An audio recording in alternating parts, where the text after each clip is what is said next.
नमस्कार दोस्तों, IT classes में आपका स्वागत है। आज हम प्रश्नावली 4 का अध्ययन करेंगे। देखो, मैंने प्रश्नावली अभी मैं 17 पढ़ा रहा था, लेकिन ये बच्चों की मांग है कि सर हमारे ना जो हमारा रिवीजन करवाइए, हमारा पेपर आएगा। कोरोना वायरस की वजह से बच्चों के पढ़ाई में थोड़ी प्रॉब्लम आ रही है, तो उस प्रॉब्लम को क्लियर करवाने के लिए मैं इन क्लासों को स्टार्ट कर रहा हूँ।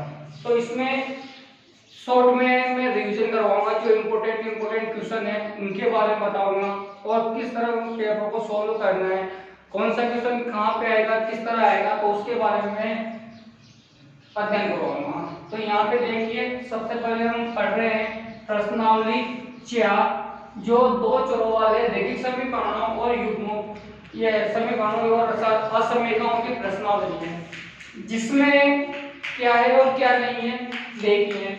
पहली बात तो ये है कि ये पेपर में इसका 26वें नंबर का क्वेश्चन आता है। कौन से नंबर का? 26वें नंबर पे क्वेश्चन आता है और इसका क्वेश्चन बनता है 6 नंबर का। एक ही क्वेश्चन आएगा आपके 6 नंबर का। तो 6 नंबर का क्वेश्चन हमें कैसे पता करना है, तो यहाँ पे समझिए कि ये जो 6 नंबर का क्वेश्चन आता है, ये आपका आता है ओनली ग्राफ का क्वेश्चन।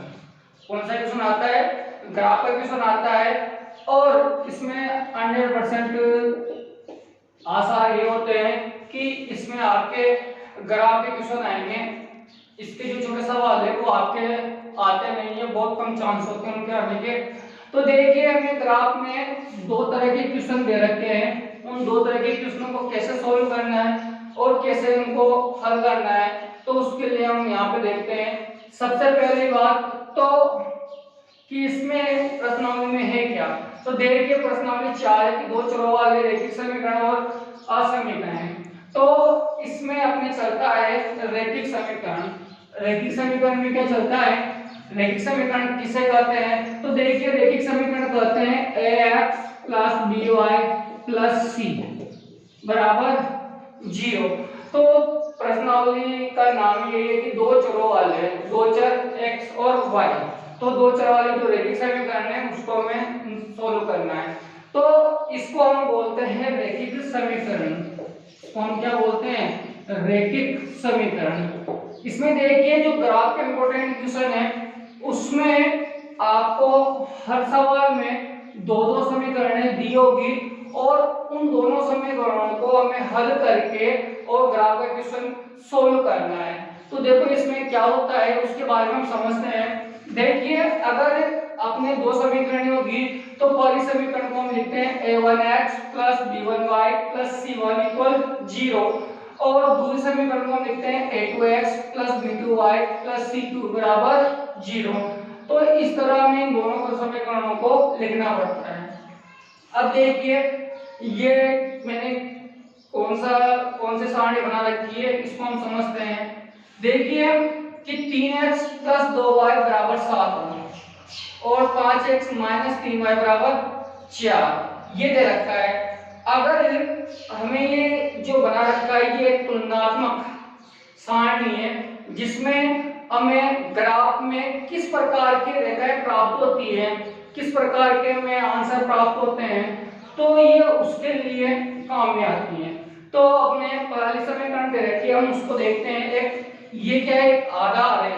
समीकरण वहां पे कुछ भी दे सकता है, लेकिन उन समीकरणों को सोल्व करने का ये क्या है? एक आधार है। जैसे कि अगर समीकरण आ जाए अपने 3x + 2y = 7 और 5x - 3y = 4, तो हम इसको सोल्व करते हैं तो a1/a2 का मान इसमें हो जाएगा 3 और 5। कैसे?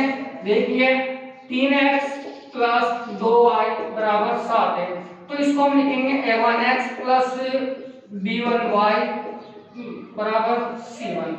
इसको हम ऐसे लिखते हैं। तो अपने पास a1 का मान हो गया अपने पास 3, b1 का मान हो जाएगा अपने पास 2 और c1 का मान हो जाएगा अपने पास 7। अगर हम इसको इधर लेके आते हैं तो ये मान अपने आएगा ऋणात्मक। तो यहाँ पे देखिए, जैसे कि हमें ये दे रखा है तो हम इसको सोल्व करते हैं। तो 3x प्लस 2y बराबर 7 और 5x माइनस 3y बराबर 4। इसमें a1 का मान अपने पास हो गया 3 और b1 का मान हो गया 5। तो a1 बटा a2 का मान हो जाएगा 3 बटा 5। उसके बाद हम b1 बटा b2 का मान हम निकालते हैं तो 2 बटा माइनस का 3 तो 2 बटा माइनस का 3 आ जाएगा। उसके बाद अगर हम c1 c2 का मान निकालते हैं तो 7 बटा 4 तो 7 और 4 है तो 7 बटा 4। इससे हमें ये पता लगता है कि जो a1 बटा a2 का मान है वो b1 बटा b2 का मान है और c1 बटा c2 का मान है वो तीनों आपस में क्या है अलग अलग है, तो तीनों आपस में बराबर नहीं है। तो हम इसको ये लिख सकते हैं कि a1 बटा a2 इक्वल नॉट b1 बटा b2, मतलब ये वाला मान इस वाले मान के बराबर नहीं है। अतः a1 बटा a2 इक्वल नॉट b1 बटा b2। अगर ये वाली स्थिति अपने कोई से भी सवाल में आती है तो याद रखिए वहां पे हमें प्रतिच्छेदी रेखाएं प्राप्त होती है। कौन सी रेखाएं प्राप्त होती है? प्रतिच्छेदी रेखाएं। और उसमें में हल निकलता है अद्वितीय हल, मतलब एक हल। तो कैसे, यहाँ पे समझिए ये हमने बनाया एक ग्राफ, ठीक है। अब इसको सोल्व करने पर अपने पास दो समीकरण है, तो पहले समीकरण को हम इस तरह लिखेंगे, पहले समीकरण की रेखा इस तरह है और दूसरे समीकरण की रेखा मान लो कि इस तरह आ गई।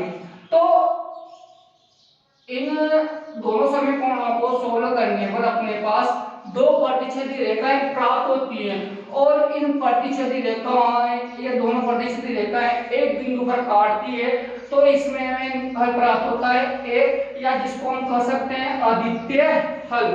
तो प्रतिच्छेदी रेखाएं जहां पे प्राप्त होगी वहां पे हमें एकल प्राप्त होगा। तो देखिए ग्राफ में अपने पास तीन तरह की रेखाएं प्राप्त होती है, प्रतिच्छेदी, समांतर रेखाएं और समपाती रेखाएं।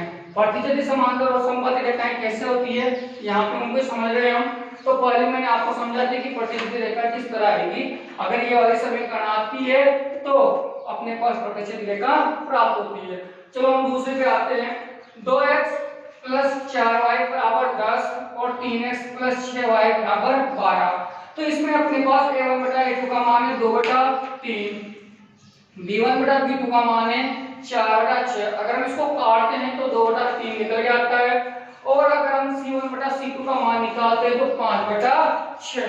तो अगर हम इसको 10 बटा 12 है तो इसको अगर हम काटते हैं तो 5 बटा 6।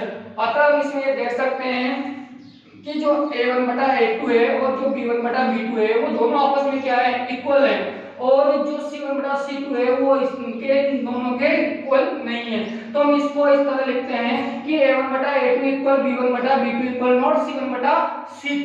अतः जहां पे ये वाली स्थिति पैदा होती है तो वहां पे हमें रेखाएं मिलती है समांतर रेखाएं। वहां पे हमें तो दोनों रेखाएं किस तरह मिलेगी, समांतर रेखाओं के रूप में। अगर देखो अगर दो समांतर रेखाएं आती है तो आपस में वो काटेगी नहीं, और अगर काटेगी नहीं तो वहां पे हमें कोई हल प्राप्त नहीं होगा। जैसे कि ये अपने पास ग्राफ है, अब इसमें ये दो समांतर रेखाएं किसी भी तरह आ सकती है। जैसे मान लो ये दोनों समांतर रेखाएं आएंगी, ये समांतर रेखाएं इस तरह भी आ सकती है। तो अगर ये काटेगी नहीं तो अपने पास कोई हल प्राप्त होगा ही नहीं।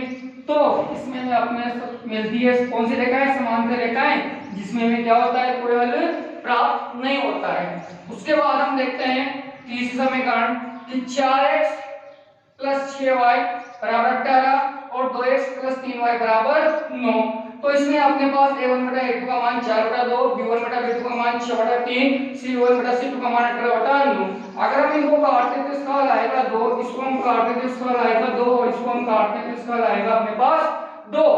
तो इसमें हमें तीनों जो मान दे रखे हैं वो तीनों के तीनों मान क्या है, समान है।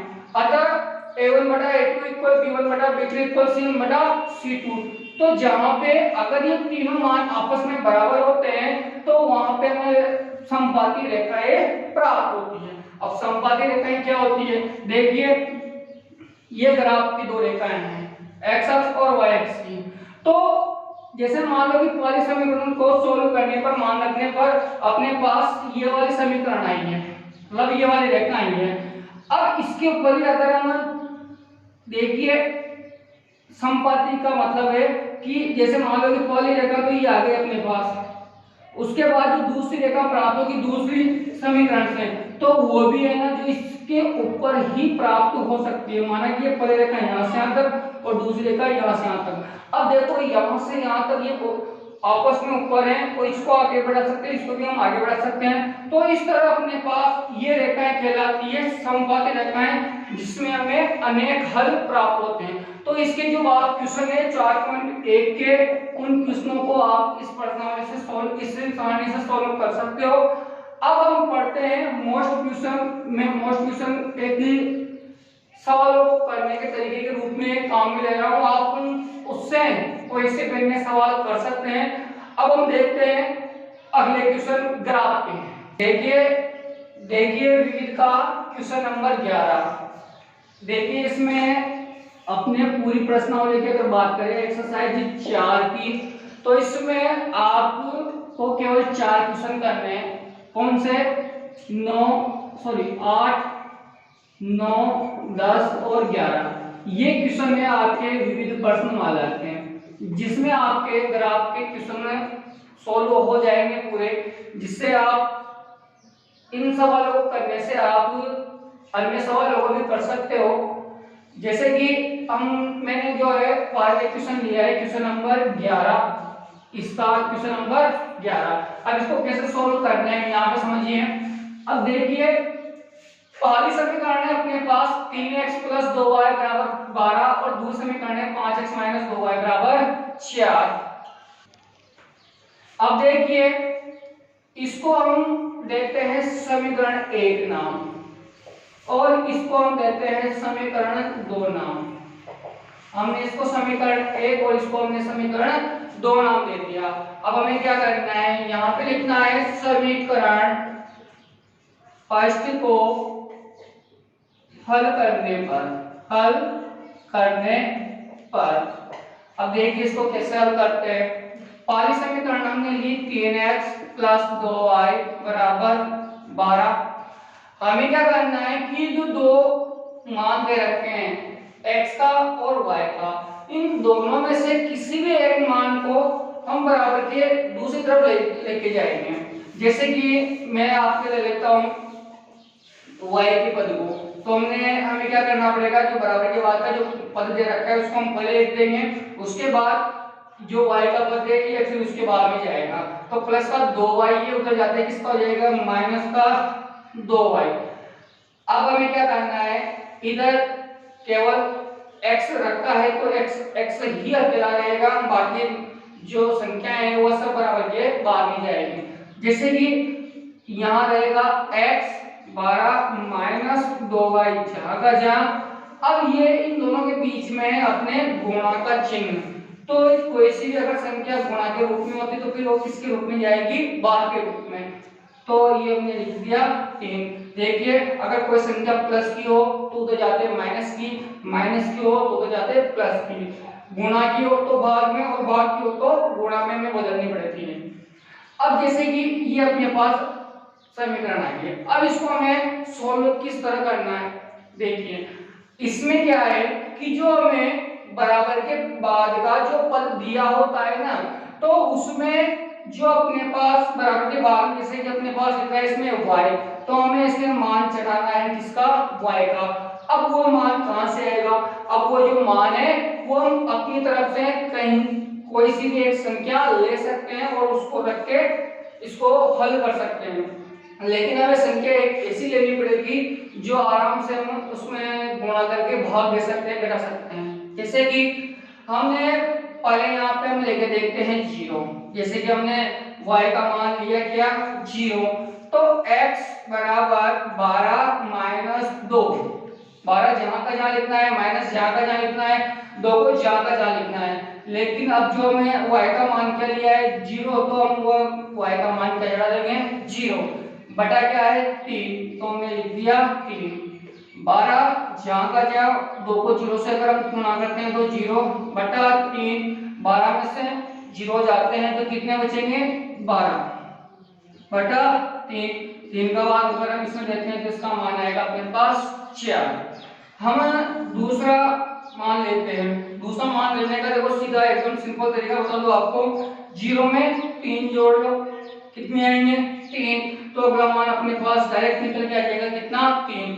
कारण कि अगर हम 1 लेते हैं तो 1 को अगर हम 2 से गुणा करते हैं तो 2, और 12 में से 2 को अगर हम बाकी करते हैं तो 10 आएंगे, तो 10 में 3 का भाग पूरी बार नहीं जाता, इस वजह से तो इसके बाद डायरेक्ट कौन सा माना जाएगा 3। तो x बराबर 12 माइनस 2, जैसे कि हमने यहाँ पे y का मान 0 रखा था तो y का मान अब हम कितना रखेंगे 3 बटा 3, 12 जहाँ का जहाँ माइनस 3 दुआ 6 बटा 3, 12 में से 6 जाएंगे तो 6 बटा 3 और इसका भाग इसमें 2 बार। तो इस तरह हम इसका एक आलेख बना लेंगे, कैसे देखिए।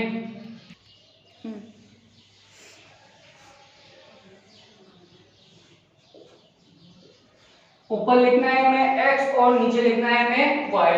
अब हमें समीकरण देखो बहुत से 3 भी, इन समीकरणों के जो मान है बहुत से 3 भी निकालते हैं, बहुत से 2 भी निकालते हैं, लेकिन इसमें हमें कम से कम 2 मान निकालने आवश्यक हैं, ठीक है।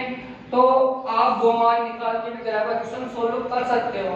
तो जैसे कि अपने पास y का मान हमने क्या लिया था 0, तो फिर इसमें x का मान अपने पास क्या निकल के आया 4, तो x y का मान तो गया 0 और x का मान क्या हो जाएगा 4। दूसरा मान हम देखते हैं, y का मान हमने लिया 3, तो ये y का मान 3 और x का मान क्या निकल गया इसमें 2। तो इस तरह हम आलेख बना सकते हैं, ठीक है। अब हम देखते हैं, जैसे कि हमने समीकरण फर्स्ट को सॉल्व कर लिया है तो अब हम समीकरण सेकंड को क्या करेंगे हल करेंगे। तो समीकरण सेकंड को हल करने पर तो देखिए कैसे। समीकरण सेकंड दे रखी है कि 5x माइनस 2y बराबर 4, 5x माइनस 2y बराबर 4। जैसे कि इसको सोल्व किया है सेम वैसे ही इसको सोल्व करना है। कैसे, हमने 5x को आगे रख लिया, बराबर के बाद में क्या है 4, जैसे कि हमने यहाँ पे रखा था बराबर के बाद में 12 को देता तो 12 को हमने रखा है, तो उसी तरह 12 ये बराबर के बाद में 4 है तो हम कितना रख लेंगे 4। जो माइनस का 2y है उधर जाते हैं किसका हो जाएगा प्लस का 2y, क्योंकि अगर माइनस की संख्या होती है तो किसमें बदलती है प्लस में। अब जैसे ही हमने यहाँ पे सोल्व किया था ये 3 गुणा के रूप में था तो फिर किसके रूप में गया भाग के रूप में, तो हम इसको 5 को भी हम किसके रूप में भेज देंगे भाग के रूप में, तो हमने 5 को भाग के रूप में भेज दिया। अब आगे देखिए, यहाँ तक का हमने सोल्व कर लिया। अब हमें जो बराबर के बाद में पद दिया होता है उसमें मान चढ़ा के हमें इसको सोल्व करना पड़ता है। तो देखिए कैसे हम मान लेते हैं, हमने y का मान लिया, जैसे कि हम लेते हैं 0, तो अगर हम 0 लेते हैं तो 2 को अगर हम 0 से गुणा करते हैं तो 0 और 0 में 4 को जोड़ते हैं तो 4। अब 4 में 5 का भाग नहीं जाएगा, हमें एक ऐसी संख्या लेनी है जिसका भाग पूरी बार जाए। इससे क्या होगा कि आपको ग्राफ बनाने में आसानी होगी। कैसे, अब देखिए अगर 0 नहीं है तो अगला मान लेके देखते हैं। अगर हम यहाँ पे 1 लेते हैं तो 2 एकम 2 और 2 और 4 6, ये भी नहीं आएगा। अब हम लेते हैं यहाँ पे 3, तो 3 दुआ 6 और 6 और 4 10, अब 10 में 5 का भाग जाएगा या नहीं जाएगा, तो इसमें 10 में हमारे 5 का भाग पूरी बार जाएगा।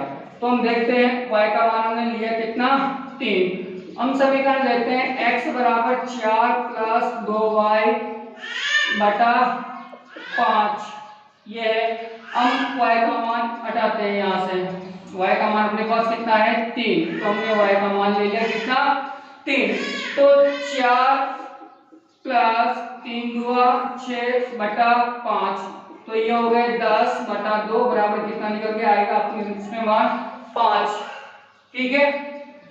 अब आगे देखते हैं, सॉरी यहाँ पे आएगा 5 का मान 10 में कितनी बार 2 बार, ठीक है।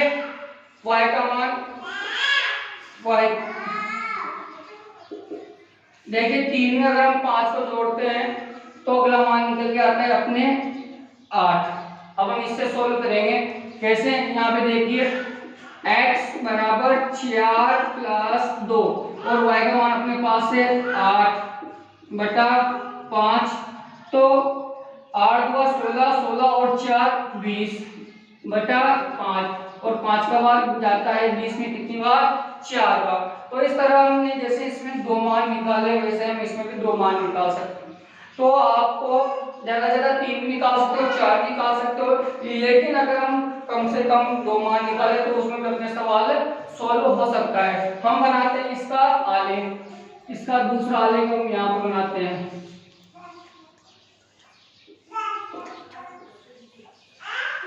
y का मान है 3, तो ये y का मान 3 और x का मान है 2। y का मान है आपके 8 और x का मान इसमें कितना है 4। यहाँ तक का आपको सोल्व करना है। उसके बाद आपको क्या करना है, ग्राफ के क्वेश्चन को सोल्व करना है इन दोनों मानों से। ठीक है, तो हम ग्राफ के क्वेश्चन को सोल्व करते हैं। देखिए अब हमें 2 आलेख मिलने के बाद हमें क्या करना है कि इन मानों को हमें ग्राफ में दर्शाना है। अब ग्राफ में हम कैसे दर्शाएंगे, इसके लिए हमें क्या करना पड़ेगा, ग्राफ का जो पेज दे रखा है उसमें हमें एक तो बीचों बीच सेंटर में हमें एक खड़ी लाइन खींचनी है और बीचों बीच सेंटर में हमें एक आड़ी लाइन खींचनी है। ठीक है, इसको हम करते हैं ऊर्ध्वाधर रेखा, इसको हम करते हैं क्षैतिज रेखा। ठीक है, देखो दोनों रेखा, इसका एक क्वेश्चन भी आ सकता है कि ग्राफ में जो ऊर्ध्वाधर और क्षैतिज रेखा जो खींची जाती है तो उसके मूल बिंदु के निर्देशांक क्या होते हैं, तो मूल बिंदु के निर्देशांक होते हैं अपने 0 0। अगर आपसे मूल बिंदु के निर्देशांक पूछे तो उसका आंसर क्या होता है 0। अब देखिए हम इनको ग्राफ में बनाते हैं। कैसे, हमें लाइन खींच ली, उसके बाद एक डिब्बे पे हमें लिखना है 1, दूसरे डिब्बे पे हमें लिखना है 2, फिर 3, फिर 4, फिर 5, फिर 6, फिर 7, फिर 8। हमें ग्राफ में मान देखना है कि अपना मान कहाँ तक है। अपना y का मान है कहाँ तक, 8 तक, तो ज्यादा से ज्यादा 8 तक लिख सकते हैं और उसके ऊपर भी लिख सकते हैं।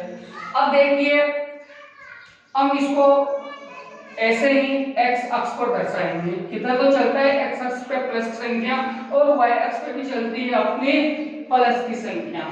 ठीक है, लेकिन जो डैश वाले पद होते हैं जैसे इधर x डैश, तो x डैश अक्ष में अपने चलते हैं ऋणात्मक मान और y डैश अक्ष में भी अपने चलते हैं ऋणात्मक मान। अब इन ऋणात्मक मानों के बाद हमें बनाना पड़ता है ग्राफ। ग्राफ में देखिए अपने पास ये 0 2 4 6 8 ये इस प्रकार के अपने पास संख्याएं हैं, तो हम आराम से इसमें ग्राफ बना सकते हैं। कैसे, देखिए पहला मान दे रखा है हमें x और y का, x और y का जो मान दे रखा है हमें क्या 4 और 0। तो इसका मतलब ये है कि ये तो है अपने 0 की लाइन, ये भी अपने 0 की लाइन। तो हम इसको कैसे चढ़ाते हैं, x का मान दे रखा है 4, तो हम x पे 4 बढ़ेंगे, 1 2 3 और 4, तो ये तो 4 बढ़ गए और y का मान है 0। अब अगर हम ऊपर बढ़ते हैं तो उसका मान आता है 1, तो 0 की लाइन कौन सी होगी, यही, तो हम यहाँ पे 0 पे क्या लगा देंगे, बिंदु लगा देंगे, यहाँ पे हम निर्देशांक लगा देंगे। ठीक है, उसके बाद इसको लगाने के बाद यहाँ पे हमें लिखना है क्या 4 और 0। ठीक है, दूसरा मान देखते हैं, x का मान है 2 और y का मान है 3, तो ये x का मान 2 और ये y का मान 3, तो ये x का मान 2 यहाँ तक बढ़ गए। अब y पे कितना बढ़ना है हमें 3, तो यहाँ से ऊपर 1 2 और 3, y का मान कहाँ पे ऊपर, तो ये 1 2 उसके बाद 1 2 और 3, तो अपने यहाँ तक हम बिंदु लगा देंगे।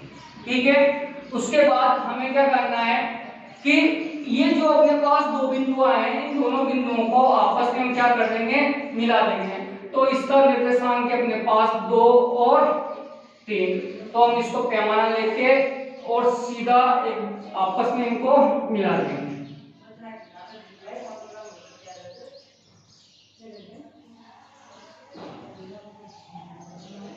इस तरह में पैमाने से इसको सीधा मिला देना है।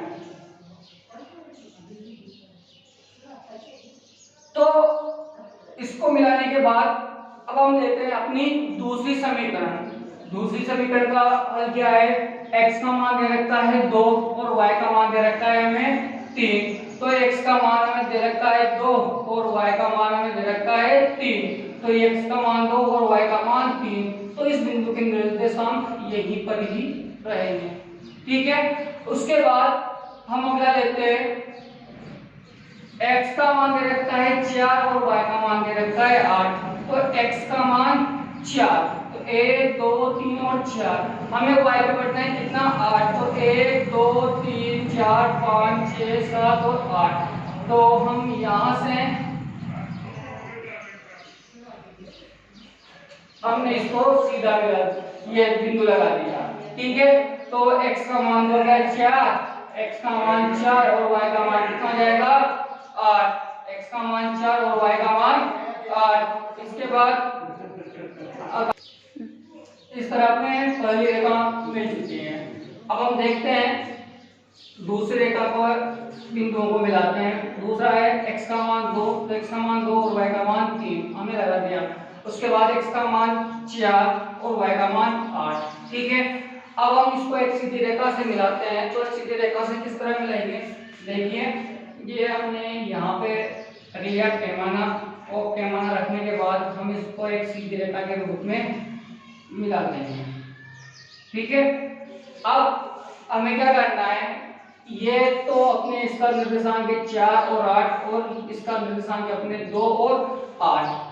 क्वेश्चन किताब में दे रखा है कि क्वेश्चन है कि y अक्ष, जो y अक्ष है उस पर y अक्ष को काटते। क्वेश्चन दे रखा है कि निम्नलिखित समीकरण को आलेखी विधि से हल कीजिए और उन बिंदुओं के निर्देशांक ज्ञात कीजिए जहां इनके द्वारा निरूपित रेखाएं y अक्ष को काटती है। जहां पे ये y अक्ष को काट रही है, हमें उसके निर्देशांक भी क्या करने हैं, ज्ञात करने हैं। तो देखिए हम क्या करेंगे, इसको हम आगे तक बढ़ाते हैं।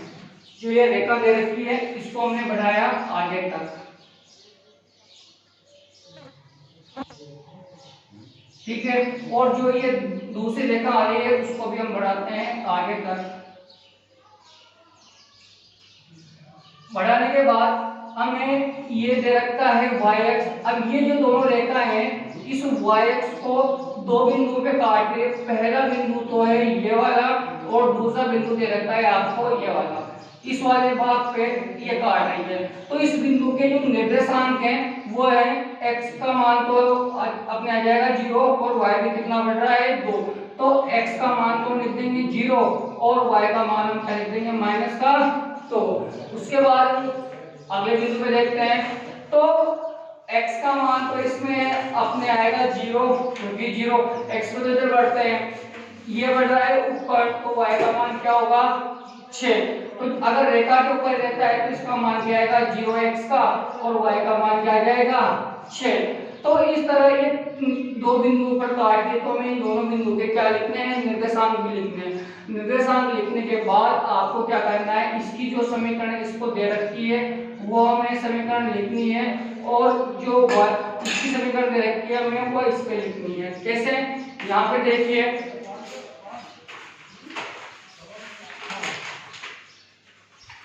अपने पहली समीकरण की क्या कि 3x + 2y = 12, 3x + 2y = 12, ये इसकी समीकरण।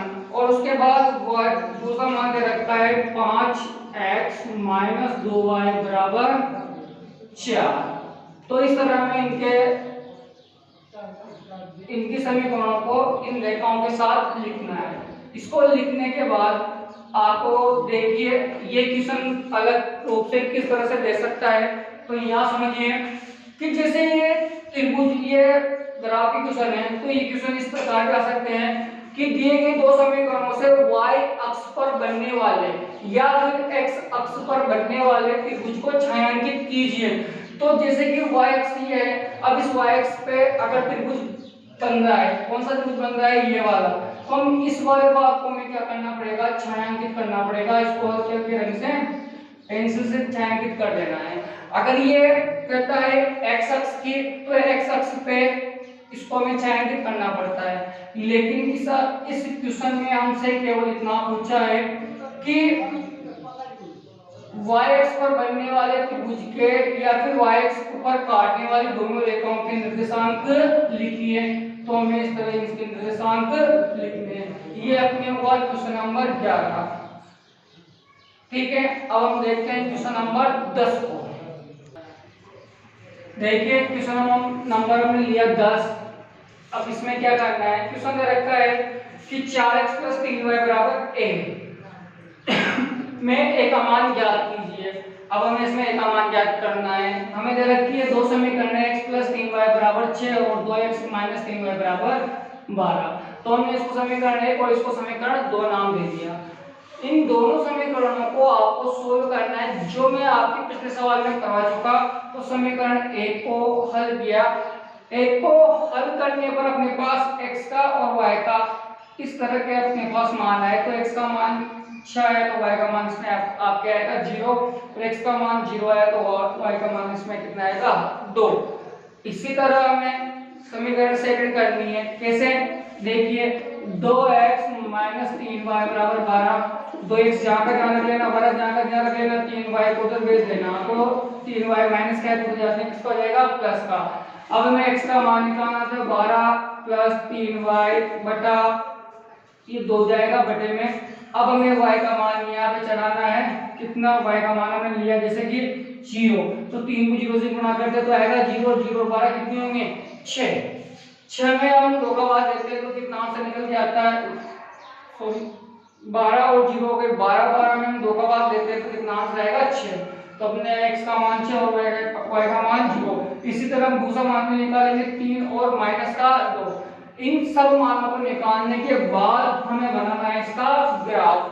ग्राफ में हम देखते हैं अपने पास पहला मान x का दे रखा है 6, तो x पे हम बढ़ गए 6 और y का मान है 0, तो ये बिंदु आएगा यहीं पे। दूसरा मान देखते हैं, x का मान दे रखा है 0 और y का मान दे रखा है 2, तो x का मान 0, तो ये x अक्ष पे x का मान, y अक्ष पे हमें कितना बढ़ना है 2, तो y अक्ष पे हम बढ़ गए 1 और 2, तो ये y अक्ष पे यहाँ पे 2। हमने इन दोनों बिंदुओं को एक पैमाने से सीधा मिला दिया। मिलाने के बाद इस बिंदु के निर्देशांक हमने यहाँ पे लिखे, इस बिंदु के निर्देशांक यहाँ पे लिखे, और ये जो समीकरण के रखी है उसको हमने यहाँ पे लिख दिया। उसके बाद हम दूसरे समीकरण को देखते हैं, x का मान है 6 और y का मान है 0, तो x का मान 6 और y का मान 0, तो ये x पे तो हम कितना बढ़ गए 6 और y का मान 0, तो y इस पे 0। ठीक है, आगे देखते हैं, x का मान है 3 और y का मान माइनस का 2, तो हमें 1 2 और 3 x अक्ष पे 3 बढ़ गए, और ऋणात्मक संख्या है तो ऋणात्मक के लिए हमें नीचे जाना पड़ता है, तो x ये माइनस का 1 और माइनस का 2, तो इस तरह इसके सामने ये बिंदु आ जाएंगे, तो ये दूसरा बिंदु मिल जाएगा। हम पैमाना रख के इन दोनों बिंदुओं को सीधा मिला देंगे। मिलाने के बाद हमें इस तरह दो रेखाएं प्राप्त हो चुकी है। ये दोनों रेखाएं कहलाती है अपने प्रतिच्छेदी रेखा। मैंने आपको जैसे कि स्टार्टिंग में बता दिया था कि अगर a1 बटा a2 इक्वल नॉट b1 बटा b2 होता है तो हमें वहां पे प्रतिच्छेदी रेखाएं प्राप्त होती है, और प्रतिच्छेदी रेखाएं प्राप्त होगी वहां पे हमें एक हल प्राप्त होगा या अद्वितीय हल प्राप्त होगा। देखिए इस तरह के सवाल के बाद आपको ग्राफ तो इस तरह करना है, इसके बाद इसमें कुछ अलग से जोड़ के इसमें आपसे अलग तरह का क्वेश्चन भी पूछ सकता है। तो क्वेश्चन मैंने लिया, जैसे इसमें दे रखा है आगे कि 4x + 3y बराबर a का मान ज्ञात कीजिए। अब हम a का मान कैसे निकालेंगे, तो अपने पास इन दोनों प्रतिच्छेदी रेखाओं से हमें जो प्रतिच्छेदी बिंदु प्राप्त हुआ उसके निर्देशांक भी अपने पास x का मान 6 और y का मान 0, तो हमें x का मान तो लेना है 6 और y का मान क्या लेना है 0। ठीक है, अब हमें इन दोनों मानों को जो हमें समीकरण दे रखी है इसमें चढ़ाना है।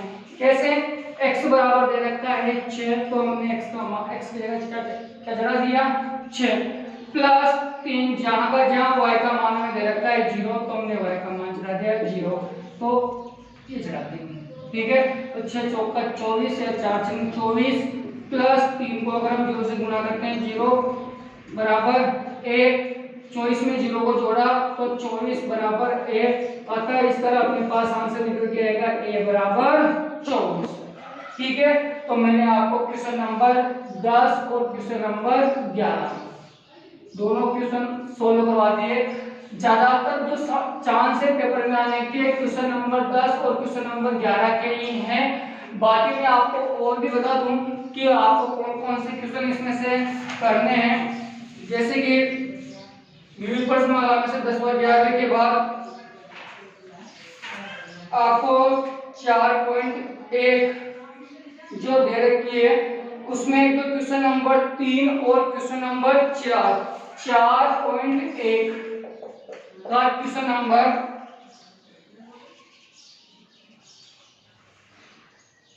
3 और क्वेश्चन नंबर 4, इन दोनों का आपको ग्राफ से सोल्व करना है। ग्राफ से सोल्व करना है इनको, वो ग्राफ से सोल्व करके और इस विधि को कंप्लीट करना है आपको।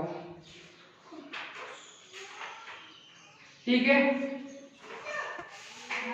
हम देखते हैं अगला क्वेश्चन, क्वेश्चन नंबर 8 और क्वेश्चन नंबर 9। ठीक है, देखिए क्वेश्चन नंबर 8। क्वेश्चन नंबर 8 किस प्रकार करना है, देखो इनके पेपर में आने के कम चांस है, लेकिन फिर भी आ जाए तो उसके लिए मैं सोल्व करवा देता हूँ आपको। देखो मैं इनको क्या करना है, समुच्चय के रूप में इनको हल करना है। कैसे, देखिए आपको ये इसमें दो बड़ी लाइनों के रूप में बीच में पद दे रखा है x और चिन्ह दे रखा है 3।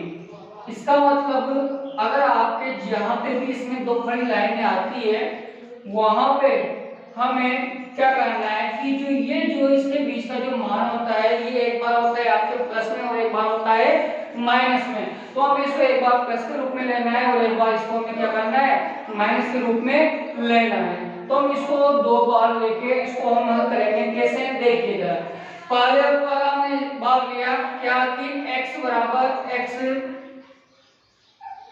3 का मान बड़ा है, इससे x है या इस x के बराबर भी हो सकता है।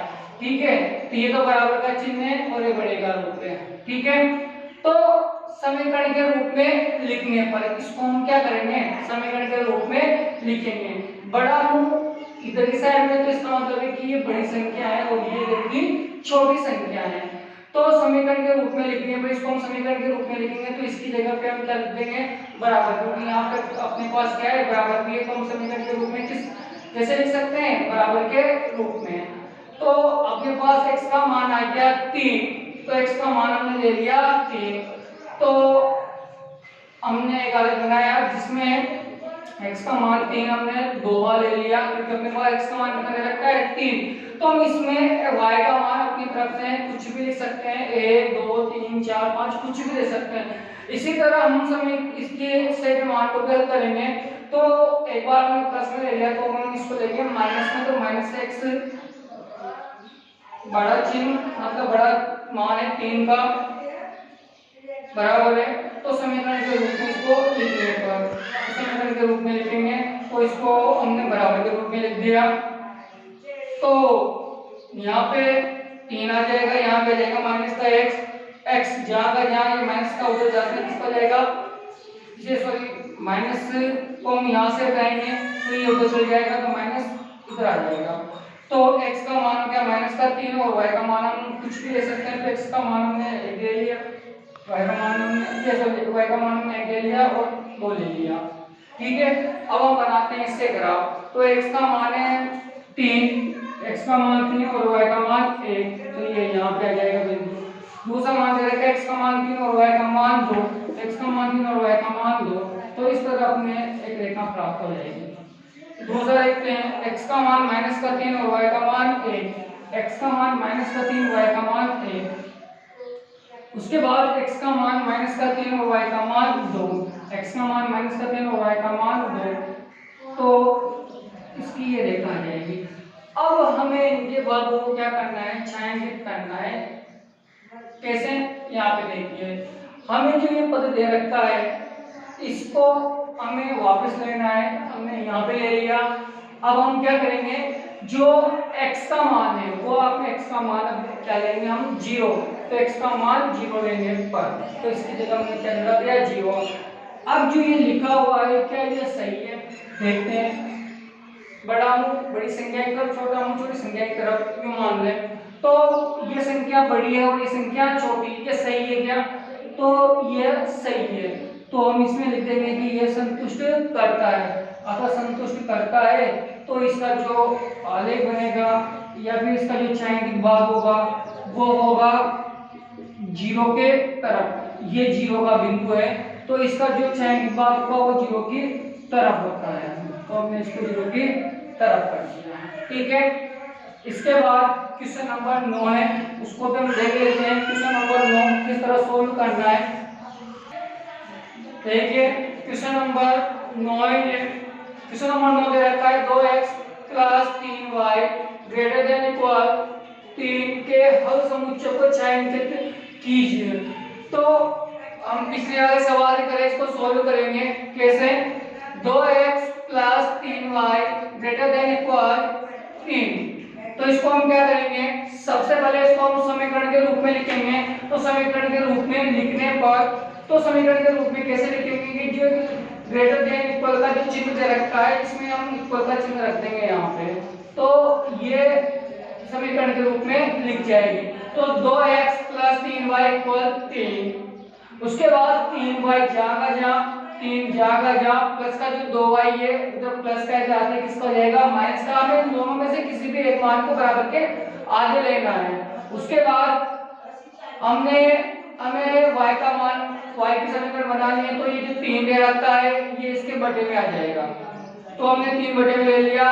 अब ये इस तरह की समीकरण आने के बाद हमें क्या करना है कि x का जो बराबर के बाद जो पद दे रखा है ना, उसका हमें क्या करना है, मान चढ़ाना है। तो x बराबर 0, तो हमने x बराबर क्या लिया, पद है 0, तो 2 को 0 से गुणा करते हैं 0, और 3 में से 0 जाएगा तो कितना आएगा, 3। तो 3 में अगर 3 का भाग देते तो आंसर निकलते अपने a।